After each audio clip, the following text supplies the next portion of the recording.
Ayun, good morning sa inyo mga kapak. Isa na naman pong bumabagyong araw po sa inyong lahat mga kapak. Ayan, mag-ingat po tayo. Bumabagyo po.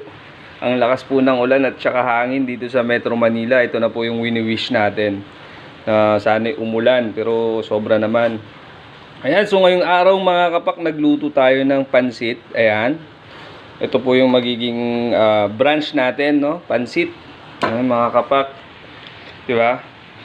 Pansit na may konting sauce. Ayan. Gusto ko kasi sa pansit medyo may sauce. Ayoko ng pansit na tuyo, mga kapak. Ayan. Pag ako nagluluto, may sauce po siya talaga konti. Ayan, oh. Diba? Medyo saucy. Ayan.